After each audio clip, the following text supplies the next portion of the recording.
Welcome to Brush and Beyond, where we see the world through an artist's eyes and learn to express our own worlds. Hi everyone! Today we're visiting one of the world's greatest museums, the Metropolitan Museum of Art, or the Met, in New York City. The Met is home to more than 2 million works of art from all over the world, covering over 5,000 years of history. It's a place where you can travel through time and explore many different cultures all in one room. I was especially excited to visit the Met because they have 5 original paintings by Johannes Vermeer. The 5 Vermeer paintings are Young Woman with a Water Pitcher, Young Woman with a Lute, Study of a Young Woman, Allegory of the Catholic Faith, and A Maid Asleep. Each of these pieces tells a different story, but all show Vermeer's signature style, beautiful light, quiet moments, and a sense of peaceful everyday life. As we look at them together, see if you can notice the soft light, rich colors, and tiny details that Vermeer uses to become one of the greatest painters in history. Seeing these paintings in person is a completely different experience from looking at them in books or online, and up close you can really appreciate his brushwork and the incredible attention to detail. But who was Johannes Vermeer? Vermeer was born in 1632 and is considered one of the greatest painters of the Dutch Golden Age. He was born in Delft, Netherlands, and lived there for most of his life. And he only painted about 35 to 37 works, but each one is carefully planned and beautifully detailed. He's best known for his amazing use of light, soft colors, and his peaceful indoor scenes. Many of his paintings show everyday people, especially women, doing ordinary activities. Some of his most famous works include Girl with a Pearl Earring, The Milkmaid, and The Art of Painting. Today, Vermeer is remembered as the master of light because of the beautiful way he captured sunlight and created a calm feeling in his paintings. Let's take a look at this painting. If you look closely, you see a modest corner of a kitchen. A young maid is pouring milk slowly from a jug, and sunlight streams in through the window. She is young and strong, wearing a stiff linen cap and blue apron, and her muscular arms rolling up her work sleeves. Behind her, on the floor, is a foot warmer. The painting gives a warm, comfortable, and tranquil feeling, yet also a sense of dignity. It fully expresses the Dutch taste for a pure environment and an elegant, comfortable atmosphere. Vermeer's figures also look very three-dimensional and realistic. He used light and shadow skillfully to give objects a strong sense of depth, making them almost feel lifelike. The main color he uses is warm yellow, seen in the sunlight, and the maid's clothes and the dress.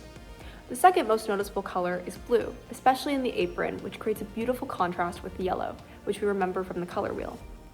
You can also see touches of neutral colors like white, brown, gray, and bits of red. Vermeer also uses brushwork and texture to match the materials of his objects. He used rough paint or small dots to show the coarse of texture of the bread, and smooth, flowing strokes to paint the shiny blue dress. In terms of composition, the maid, the bread, and the table form a strong triangular layout, which makes the picture more stable and balanced. Well, why exactly were Vermeer's paintings so outstanding at the time, and how did he create them? Art historians generally believe that Vermeer used visual tools in his work. His friend Antony van Leeuwenhoek was a scientist who was an expert in microscopes and optical perspectives, and Vermeer likely learned these techniques from him. This may explain how Vermeer could depict details invisible to the naked eye from a normal viewing distance. His painting method was similar to that of his contemporaries. He would first apply a colored ground, then roughly block in the dark areas with a burnt umber or black.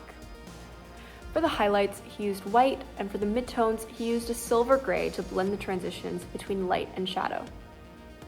He carefully refined the underpainting, which is the layer behind all the colors you see today. Then he used more direct brushwork in certain areas.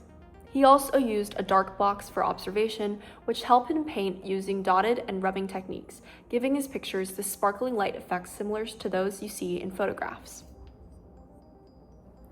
Why do you think Vermeer painted so realistically? What do you think the artist is showing us beyond what we can see, such as emotions, nostalgia, opinions, or memories? The answer is, in the Dutch Golden Age, photography hadn't been invented. People didn't really think of art in the modern sense, but more as a craft or a way to make a living. Vermeer's paintings usually took a very long time to complete, often 2 or 3 years for a single small work, but each one is a masterpiece. Let's take a look at some of Vermeer's works. The first is Girl with a Red Hat, which was completed in 1667. In this small but striking painting, Vermeer portrays a young woman wearing a bright red hat and a beautiful blue jacket. Her direct gaze, glowing face, and rich colors make the portrait feel lively and mysterious. Second, we have Girl with a Pearl Earring, made in 1665. Girl with a Pearl Earring is one of Johannes Vermeer's most famous paintings. The girl turns toward the viewer with a gentle, mysterious expression, while the large pearl earring catches the light and becomes the focal point of the painting. Vermeer's soft lighting and simple dark background make her face appear luminous and lifelike. Vermeer also painted landscapes, although he only made a few throughout his life. They are admired for their realistic details, soft light, and peaceful atmosphere. In works such as View of Delft, he carefully captured the city's buildings, sky, and reflections, turning an ordinary view into a timeless scene. Vermeer's most distinctive paintings are quiet scenes of harmonious family life, focusing especially on women and their activities. The light usually comes from the left. His works predominantly are yellow, blue, and gray.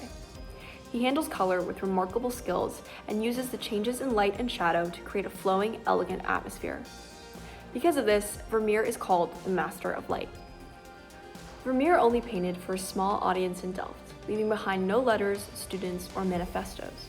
When he died, his widow paid off debts with the only currency she had, in his paintings. And for 2 centuries, the world completely forgot about him. But then it remembered. Fewer than 40 paintings survived, but that's his real legacy, a proof that quiet and sustained attention is his own kind of genius. Centuries later, we're still standing in front of Vermeer's work, unable to look away. Thank you so much for watching this art history video. Stay tuned to see more art history and education videos from Brush and Beyond. Thank you.